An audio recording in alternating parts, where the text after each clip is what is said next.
Você explode com facilidade? Aí você se arrepende, pede desculpas, mas fica com medo de ser abandonado pela pessoa que você ama? Ou você convive com alguém que faz isso toda hora? É sobre isso que a gente vai falar.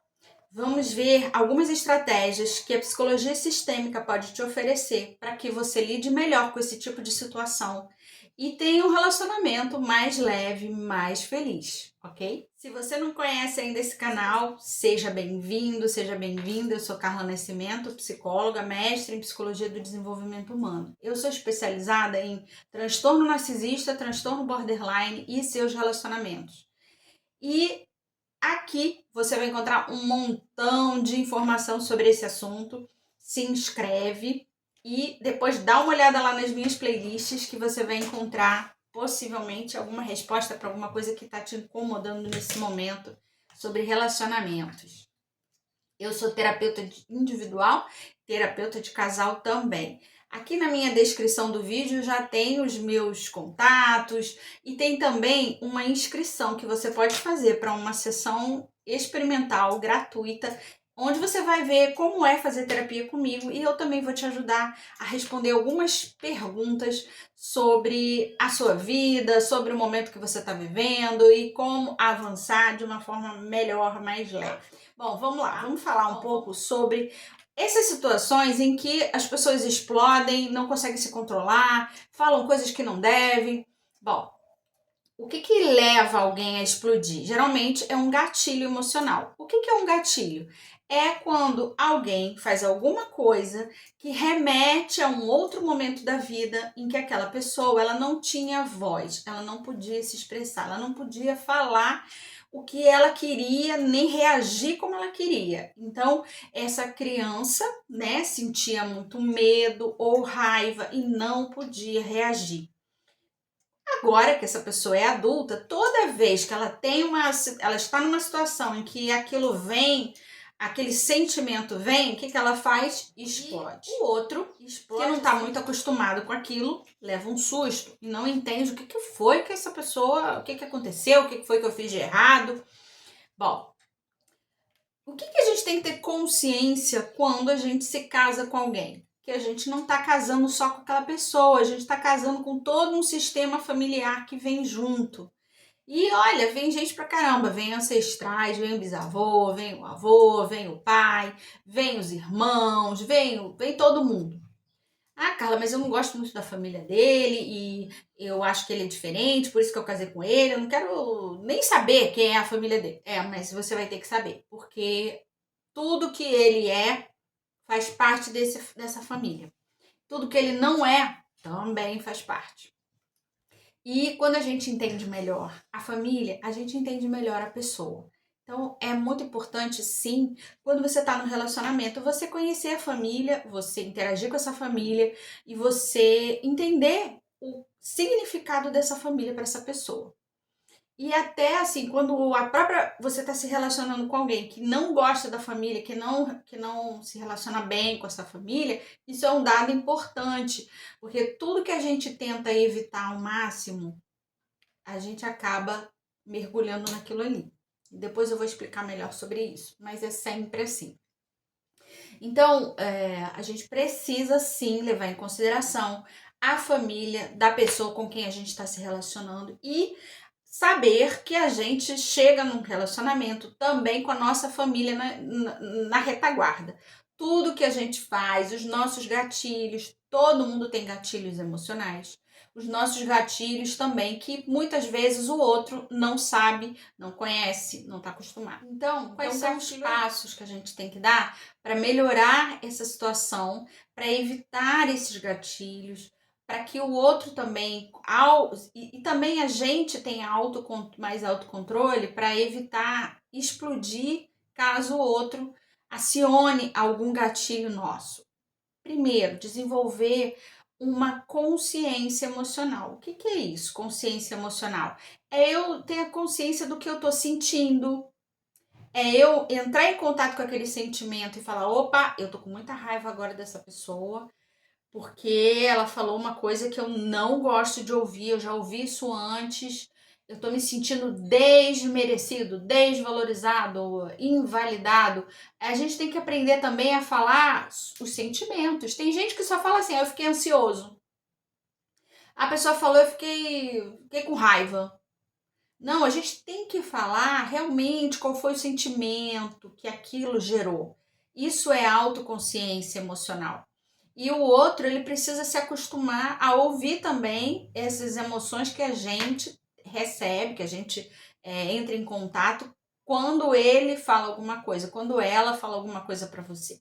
Então, é uma consciência do impacto que o outro faz causa em mim. Causa medo, causa raiva, causa um sentimento de desvalia, causa um sentimento de frustração, de não estar sendo ouvido, de não estar sendo validado naquela opinião. O que causa em você o sentimento, o comportamento do outro? Isso é ampliar a consciência emocional. Em segundo lugar, a gente precisa também desenvolver no relacionamento uma comunicação não violenta.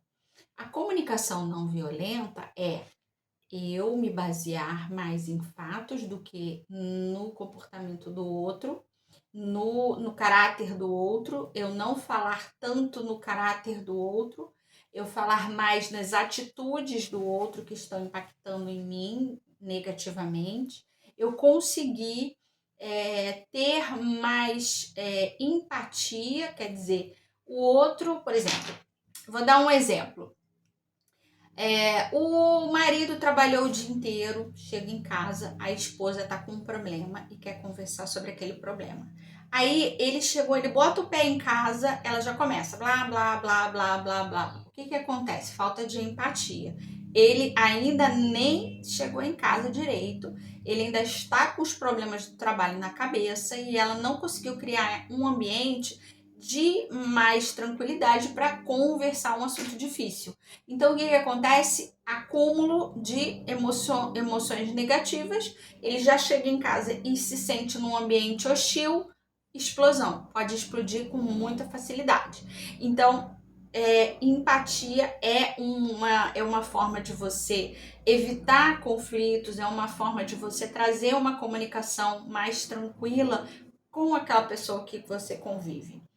Responsabilidade. Na comunicação, eu preciso me responsabilizar por aquilo que eu estou falando. Eu preciso ter consciência total do que eu estou falando e procurar saber qual o impacto que aquilo que eu vou falar causa na outra pessoa. Por isso que eu disse, vamos nos ater aos fatos e não ao caráter da pessoa. Então, por exemplo, alguém que está sempre demorando para se arrumar e acaba atrasando o casal. Ah, você sempre atrasa a gente. Você está sempre atrasada. Você é uma pessoa desorganizada. Você não consegue se organizar para a gente sair no horário certo. Você falando assim, você é desorganizado, você está dizendo que aquela pessoa ela é aquilo. E não que ela faz aquilo com frequência. Então, se ela faz aquilo com frequência, é a hora de falar sobre o que ela faz. Nossa, você sempre se atrasa. Você se atrasa com frequência. É sempre e nunca também é uma palavra que a gente não deve usar muito, tá? Eu acho que nem deve usar. Por quê? É quase impossível uma pessoa 100% das vezes fazer igual e também 100% das vezes não fazer alguma coisa. Então, você faz isso muito, né? E isso me incomoda. E eu gosto de chegar nos meus compromissos com antecedência. Será que não dá para você se organizar um pouco para a gente sair um pouco antes, para a gente não ter que sair correndo, não se atrasar sempre? Então, isso vamos focar no problema e não na pessoa, como se a pessoa estivesse toda errada. Isso é responsabilidade. Compaixão na comunicação não violenta também é um fator importante. A compaixão é o seguinte, eu olho para você e vejo que aquilo é difícil para você. E eu me conecto com essa dificuldade. E eu vejo essa dificuldade e eu respeito essa dificuldade. E eu tento lidar com você a partir dessa dificuldade. Isso é compaixão. Porque quando você não tem compaixão nenhuma pelo outro, você fala assim, você tinha que ser como eu. que você não é como eu? Eu sempre estou adiantado. Como que você não consegue ser uma pessoa pontual? Isso não ajuda em nada na comunicação. Não ajuda em nada no relacionamento. Então, a compaixão ajuda o outro a falar assim, realmente, eu não consigo, eu preciso de ajuda nisso. E aí, os dois estão em harmonia para lidar com um problema em comum e não um contra o outro. Escutativa na comunicação violenta é fundamental, que é isso. Eu preciso escutar o que o outro está me trazendo e realmente responder aquilo que o outro está me trazendo. Eu preciso ouvir as dificuldades, eu preciso ouvir o medo, ouvir a raiva, entender aquele gatilho que eu acionei sem querer, para que eu fale assim, não, peraí, eu tô te ouvindo, eu tô te entendendo. E não apenas assim, vem a explosão e o outro só se defende, mas o outro precisa se responsabilizar pelo que ele falou, pelo gatilho que ele acionou, mesmo que seja sem querer, e aí os dois juntos resolvendo um problema em comum, ok? Então, esse é o segundo ponto. Terceiro ponto que a psicologia sistêmica pode te ajudar, entender as dinâmicas familiares um do outro. Então, quando eu sei que eu me casei com alguém que vem de uma família muito diferente da minha, eu preciso entender a dinâmica que está acontecendo ali naquela família e até que ponto eu consigo lidar com essa dinâmica, o que eu vou precisar, talvez, de ajuda de um profissional especializado ou de conversar mais com esse meu parceiro para entender o que ele espera de mim nesse relacionamento, já que ele teve uma vivência de família diferente da minha, né? Então, entender a dinâmica. É uma família que todo mundo é muito dependente um do outro. É uma família em que ninguém ajuda ninguém, ninguém procura ninguém para nada, e você acha que ninguém se importa. Que família é essa? Eu já tive casos em que a esposa ficava insistindo para o marido visitar a família. Você tem que ir visitar a sua família, conversar com a sua família, participar das coisas da sua família. E era uma família que ninguém fazia questão mesmo. Tem famílias que são mais diluídas, assim, não ficam muito aglutinadas. Elas se encontram de vez em quando, mas está tudo bem, todo mundo gosta de todo mundo assim, cada um cuidando da sua vida. E para ela aquilo era muito estranho, parecia rejeição, parecia falta de amor, e não é isso. Cada família tem o seu jeito de lidar com o amor, de trocar amor. Outro aspecto então, que a psicologia sistêmica vai ajudar muito no relacionamento, a estimular a resiliência dentro do relacionamento. Quer dizer, o que é resiliência? Resiliência é superar os problemas. Esse termo resiliência, ele vem da física. Existem materiais que são mais resilientes que outros. Então, o material você pode tentar partir ele, tentar destruir ele, e ele não se destrói com facilidade. O relacionamento tem que ser assim, resiliente. Quer dizer, a gente vai passar por dificuldades, mas a gente vai superar as dificuldades. A gente vai sempre resistir às dificuldades. Os dois juntos têm que estar com essa consciência de que eles são os dois contra um problema. Uma coisa boa também é aprender técnicas de como resolver problemas, como destrinchar ali a situação que é um problema e ir melhorando aquela situação para que ela deixe de ser um problema. Ter flexibilidade diante de situações novas. Alguém mudou de trabalho, alguém começou a estudar, nasceu um filho, o filho está entrando na adolescência, tudo isso são mudanças que vão acontecendo no relacionamento e os dois precisam ir tendo flexibilidade, conversando, negociando, fazendo acordos, para que essas mudanças sejam introduzidas no relacionamento sem causar problemas, sem causar gatilhos, sem causar explosões de raiva. Quando for necessário, busque um profissional, busque ajuda profissional.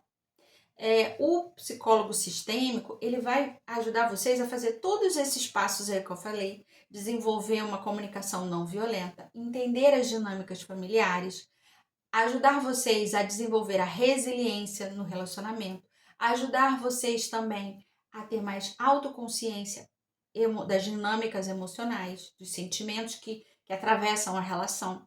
E aí, o terapeuta de casal sistêmico, ele vai ajudar nisso tudo. Com o tempo, vocês dois vão começar a fazer sozinhos todo esse processo. É um aprendizado. E isso vai ser introduzido na forma de se relacionar. Ou seja, o terapeuta sistêmico, ele ajuda vocês a desenvolver uma nova forma de se relacionar, onde os dois têm cuidados para que os gatilhos não sejam acionados. E também no processo terapêutico, muitos gatilhos eles vão perdendo a força, eles acontecem, mas já não geram uma reação violenta, não geram tanta raiva, tanta explosão. E depois de todo esse trabalho, o casal ele desenvolve uma confiança um no outro, de que eles dois estão cada vez mais fortes para resolver os problemas juntos. Uma coisa que acontece muito entre casais que não têm essa dinâmica mais saudável e que ficam acionando os gatilhos uns dos outros é não conseguir conversar, né? E começar a usar estratégias para abafar os sentimentos. Então, usar a comida para abafar os sentimentos, usar bebida, o cigarro, uma droga, a compulsão por compras, a compulsão por jogo, introduzem alguma compulsão, porque toda compulsão ela ajuda a abafar um sentimento, uma angústia. E aquela pessoa fica ali repetidamente, às vezes compulsão por pornografia. Então, eles ficam repetidamente fazendo aquilo ali. Isso tira da realidade, isso acalma, isso faz a pessoa viajar e o problema nunca é resolvido. Mas essa pessoa ela para de reagir. Então o outro vai tendo explosões de raiva e aquele que geralmente não explode, que está acionando o gatilho sem saber como, ele resolve que não vai mais brigar. Mas ele vai se dedicar a alguma coisa que vai acalmá-lo. E geralmente o que ele se dedica é algo não saudável, é algo destrutivo e que pode prejudicar a saúde, pode realmente piorar muito o relacionamento. Então não entrem nessa. A saída é autoconhecimento, conhecer melhor a dinâmica do casal, conhecer melhor a sua história. E aí sim você vai superando dia a dia todas as dificuldades, fortalecendo, transformando o seu relacionamento num relacionamento de muito valor, um relacionamento que te transforma numa pessoa melhor de verdade, tá? É isso que eu queria trazer para vocês. É possível a gente superar essa dificuldade e parar de explodir? Sim, é possível. O narcisista, o borderline, ele consegue fazer esse processo todo, Carla? Consegue, se ele vê que o relacionamento é mais importante do que o seu eu aparecendo ali na relação. Toda vez que a gente tem uma dificuldade no relacionamento, a gente tem que pensar assim, o que é bom para a relação. Não, nem sempre o que é bom para a relação é o que é bom para mim. O que é bom para mim é o meu eu sempre feliz. Mas ali na relação tem dois eus, né? E esses dois precisam ficar felizes. Senão a relação não é possível. Então sempre se pergunte: será que o que eu estou fazendo é bom para a relação? Será que ficar calado e ouvir as explosões que só se repetem é bom para a relação? Será que se eu ficar acionando esses gatilhos nessa outra pessoa, toda vez que eu tô com raiva dessa pessoa, é bom para a relação? Será que explodir, xingar, falar um monte de coisa, ameaçar, é bom para a relação? Se não é, então pare de fazer. Procure ajuda, mude, se aprimore como ser humano, que isso dá super certo e vai te deixar muito mais feliz.